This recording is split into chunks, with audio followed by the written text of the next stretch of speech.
ഒരു വ്യക്തിയുടെ ജീവിതത്തിൽ നഷ്ടപ്പെട്ടതെല്ലാം അവന് മടക്കി ലഭിക്കുമോ? വളരെ ആധികാരികമായി ചിന്തിക്കേണ്ടതായ ഒരു വിഷയമാണ്.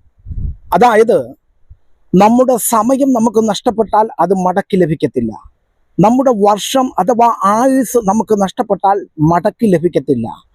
എന്നാൽ വേറൊരു ചിന്ത ഇതാണ്, നമുക്ക് നഷ്ടപ്പെട്ടതായ നന്മകൾ ദൈവം മടക്കി തരുമോ ഇല്ലയോ എന്നുള്ളത്. യോവേൽ പ്രവാചകന്റെ പുസ്തകത്തിൽ ഇപ്രകാരം പറയുന്നു: തുള്ളൻ ശേഷിപ്പിച്ചത് വെട്ടിക്കിളി തിന്നു, വെട്ടിക്കിളി ശേഷിപ്പിച്ചത് പച്ചപ്പുഴു തിന്നു.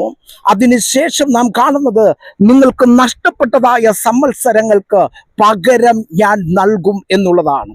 അതെ, നമ്മുടെ നന്മകൾ നഷ്ടപ്പെട്ടത്, നമ്മുടെ ബിസിനസ്സിൽ നമുക്കുണ്ടായതായ നഷ്ടങ്ങൾ, നമ്മുടെ ജീവിതത്തിൽ കടന്നു വന്നതായ മേന്മയുടെ നഷ്ടങ്ങൾ, നന്മയുടെ നഷ്ടങ്ങൾ, ഭൗതിക വിജയങ്ങളിൽ ഉണ്ടായ നഷ്ടങ്ങൾ, ഇതെല്ലാം മടക്കി തരുമെന്നാണ് യോവേൽ പ്രവാചകൻ പറയുന്നത്.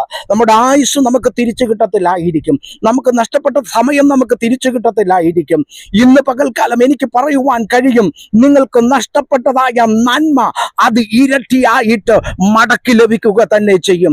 നിങ്ങൾക്കുണ്ടായ സാമ്പത്തിക നഷ്ടം അത് പരിഹരിച്ച് ദൈവം അതിന് നിങ്ങൾക്ക് ഇരട്ടിയായിട്ട് നൽകുവാൻ ആഗ്രഹിക്കുന്നു. നിങ്ങളുടെ അധ്വാന ഫലം നഷ്ടപ്പെട്ടിട്ടുണ്ടായിരിക്കാം, എന്നാൽ വരും കാലങ്ങളിൽ നിങ്ങളുടെ നന്മ, നിങ്ങളുടെ അധ്വാന ഫലം അത് ഇരട്ടിയായിട്ട് ദൈവം തരും എന്ന് ദൈവത്തിന്റെ വചനം പറയുന്നു. വിശ്വസിക്കുക. നഷ്ടപ്പെട്ട നാളുകൾക്ക് വേണ്ടിയല്ല, നഷ്ടപ്പെട്ട നന്മ മടങ്ങി വരേണ്ടതിന്, ശത്രു വകതിരിച്ചുവിട്ട നന്മകൾ തിരിച്ചു നിന്റെ ജീവിതത്തിലേക്ക് കടന്നു വരേണ്ടതിന് ഇന്ന് പകൽക്കാലം വിശ്വസിക്കൂ.